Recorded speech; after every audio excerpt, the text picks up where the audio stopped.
Porteurs de projet, bonjour.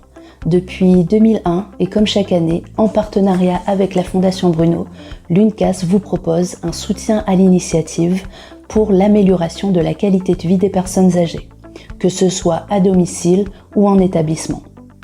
Si votre CCAS ou CIAS a un projet et souhaite déposer un dossier, cette vidéo a pour objectif de vous guider dans votre demande de financement. Comment présenter au mieux son projet ? Comment convaincre un financeur potentiel ? Voici quelques conseils qui pourront vous aider. La première question à se poser concerne l'éligibilité de votre projet.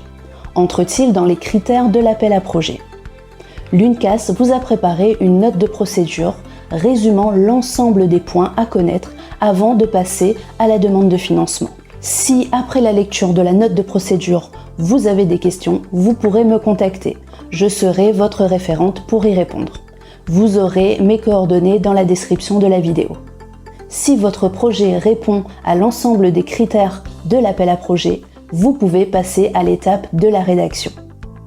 Il s'agit de présenter votre projet de la manière la plus claire possible. Le financeur doit pouvoir comprendre dès les premières lignes l'objet de votre projet.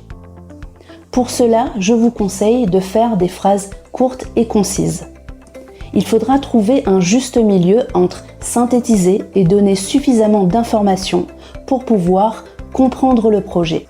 Je vous conseille également de relire ou de faire relire votre dossier. Cela vous permettra d'éviter les répétitions et de vérifier si votre projet est compréhensible à l'écrit. Pour pouvoir présenter au mieux votre projet, vous devrez répondre à 7 grandes questions. Quoi ? Pourquoi ? Pour qui ? Comment ? Quand ? Et enfin, combien ? Commençons par la question du quoi. Il vous faudra dans cette partie résumer en quelques lignes, 3 à 4 lignes, l'objet du projet. Ici, l'objectif est d'attiser la curiosité du financeur. Puis on va répondre à la question du pourquoi. À vous de démontrer la pertinence de ce projet et répondre à la question à quel besoin ma solution, notre solution, va répondre. On est dans la contextualisation de la naissance du projet. Pour cela, vous pouvez vous appuyer sur des éléments que vous avez au sein du CCAS ou CIAS, comme des chiffres, des témoignages, des statistiques.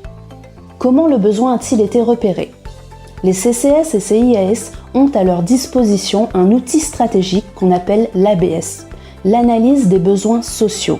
Je vous conseille également de vous appuyer sur cette étude, sur cet outil, pour pouvoir développer votre contextualisation.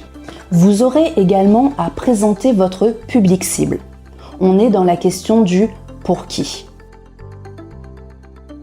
Ici, il est intéressant de détailler le nombre de personnes que le projet va impacter de manière positive. Passons à une question au cœur du projet, au cœur du dossier. Le comment. Comment va se déployer ce projet ? Cette partie sera l'occasion pour vous d'aller plus loin dans l'explication de ce projet.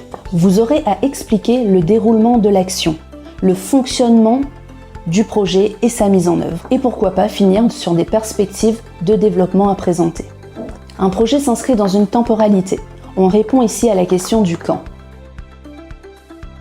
Il vous faudra noter la date de démarrage du projet, mais aussi la date de fin de ce projet, si ce dernier est un projet à court ou à moyen terme. Un projet, c'est aussi une équipe, des soutiens. On est ici sur la question du qui. Ce sont les moyens humains. Dans votre dossier, présentez vos équipes, présentez vos soutiens. Quand je parle d'équipe, il peut s'agir des salariés, des bénévoles, des associations ou bien même des prestataires extérieurs. Autour d'un projet gravitent des partenaires. On parle de partenaires financiers ou de partenaires opérationnels.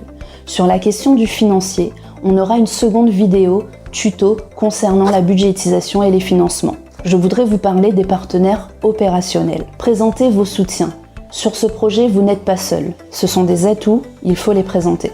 Avant de conclure sur ces quelques conseils, je voudrais finir sur une part importante que beaucoup d'entre vous peuvent oublier. C'est de valoriser au mieux votre projet. Vous avez des atouts entre les mains, comme la co-construction de votre projet, votre plan de financement, ou l'implication des usagers dans la solution que vous souhaitez proposer. N'hésitez surtout pas à les mettre en valeur dans votre dossier. La dernière question est celle du combien.